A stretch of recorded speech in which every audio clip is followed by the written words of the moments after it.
wouldn't have it any other way. 1969. This was a year that defined modern America, more than most years. The Vietnam War was in full swing.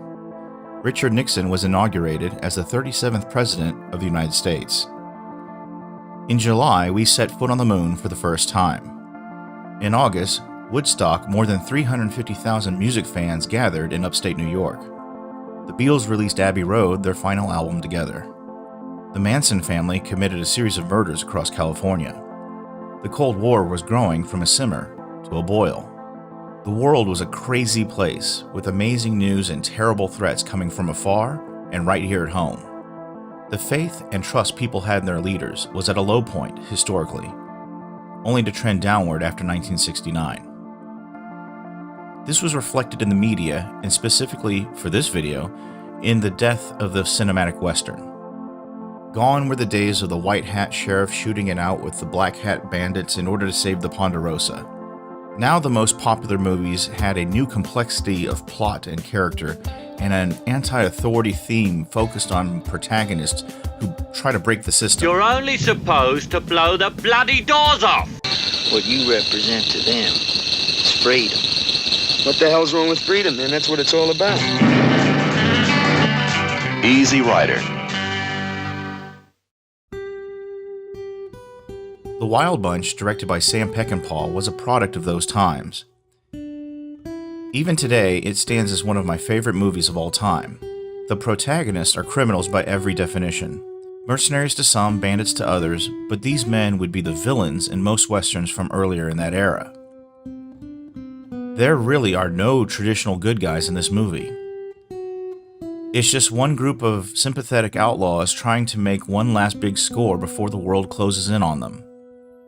As a movie, it's slow, drawn out, and spends quite a bit of time developing the characters through flashbacks and dialogue. There's never an exposition dump to create a shortcut to the action. It's a gritty, violent movie, a real shock for the times, even in 1969, and especially for fans of westerns, which typically did not show the consequences of a gunshot wound or stabbing. The Wild Bunch was intended to be a realistic punch in the gut, which brings me to the director. Sam Peckinpah was known as a hard-drinking, drug-using, over-the-top director who was extremely tough to work with, but typically earned the respect for those who survived. In an interview, Peckinpah said of The Wild Bunch that one of his goals for this movie was to give the audience some idea of what it was like to be gunned down. And on one of the days of filming in the Mexican heat, he lost it.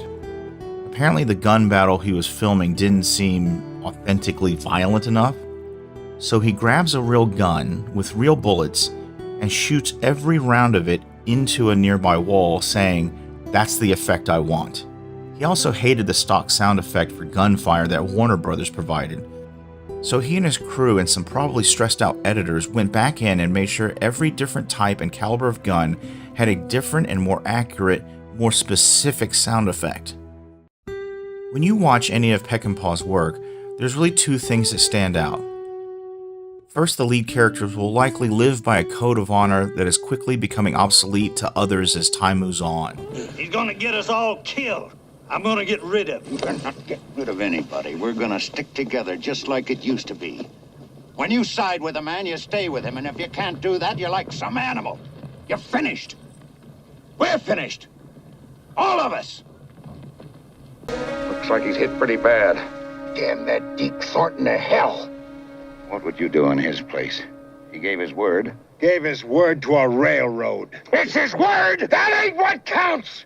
It's who you give it to! And second, those same characters will likely die, explicitly, emotionally, and graphically. The Wild Bunch originally got slapped with an X rating for violence, a rarity at the time, but was cut down to get the R rating. So let's set the stage. Our protagonists, the Wild Bunch, are Pike, played by William Holden, Dutch, played by Ernest Borgnine, the Gorch brothers, played by Warren Oates and Ben Johnson, and Angel, played by Jaime Sanchez. They are the Wild Bunch. The antagonist is really the world around them. Everyone is trying to kill them, even the environment. Peckinpah insisted they film the entire movie in the deserts of Mexico, even finding a town that did not have electricity, which looked in the 1960s like it was in the 1860s. The role of antagonist is divided among two main groups: the scraggly group of thugs hired by the railroad company, and a Mexican warlord named Mapache. Both groups are deadly, but for very different reasons. The railroad thugs that are sent to kill the Wild Bunch are led by Thornton, played by Robert Ryan, who was once a member of Pike's crew, which puts his skill level on par with those he's hunting. The only reason he has even agreed to hunt down his old friend Pike is under the threat of being sent back to jail and subsequent torture. Some time ago, before the events of the movie, and after a hard night of drinking and womanizing, Thornton and Pike were ambushed. Pike escaped, Thornton didn't. Now Thornton is in a difficult position of hunting a group of his own kind that he fully respects, and says multiple times in the movie that he wishes he was with them. General Mapache, played by Emilio Fernandez, however, gets his power from his military power. He has a large group of soldiers fighting against real-life Mexican leader Santa Anna. Mapache is drunk and surrounded by women most of the movie, but his army is large enough and led by enough clear minds to be formidable, to a point of being a regional power that most are afraid to get on the wrong side of. Interestingly, as a side note, Emilio Fernandez, the actor who played Mapache, actually fought in Mexico's civil wars under Adolfo de la Huerta. De la Huerta was eventually defeated and Fernandez was captured. He was tried for treason and sentenced to 20 years in prison. He escaped and fled to Los Angeles, where he found his way into the film industry and began a lifelong friendship with director John Ford. After he returned to Mexico, he became an actor and a director, and became known as one of the greatest filmmakers in the history of Mexican cinema. The Wild Bunch, caught in the middle of these two growing powers, feel the walls closing in and have to rely on their wit, their capacity for violence, and ultimately their integrity to survive. When those aren't enough to withstand the tightening grip on their lives, they choose to face the end with the only thing they keep: their honor. Despite my adoration for the film, The Wild Bunch opened to negative and hostile reviews. Some of the comments after Warner Brothers screened the film made me laugh. "Do not release this film, this whole thing is sick," and "the worst potpourri of vulgarity, violence, sex, and bloodshed I've seen put together." Even the legend John Wayne complained the film destroyed the myth of the Old West. I get it, remember the world was upside down. The cinematic western was one of the last places to see a traditional and clean hero fight for normative values, something you could take your whole family to. Wholesome. The Wild Bunch, even today, is amazingly violent and dirty, but that's not why I love it. The Wild Bunch works for me on many levels. Number one, it's a story about that moral code a person has, even when the world around him doesn't. What does a person do when standing by your convictions is clearly going to put you in an impossible position? Several times in this movie, Pike is put in a tortuous position, deciding whether to essentially cut and run or go in and fight, when one way is right but deadly, but the other way is wrong, safer, and probably more profitable.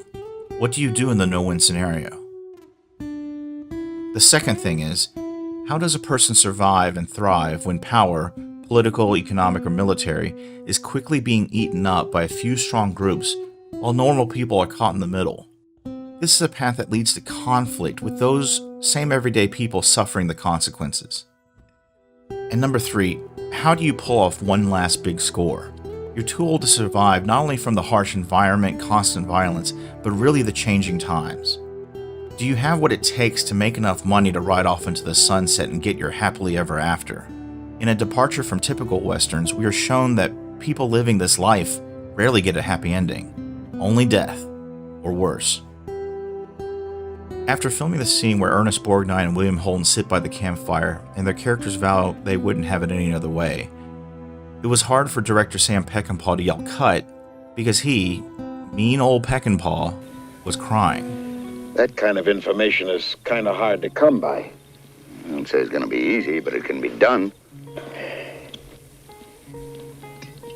He'll be waiting for us. I wouldn't have it any other way.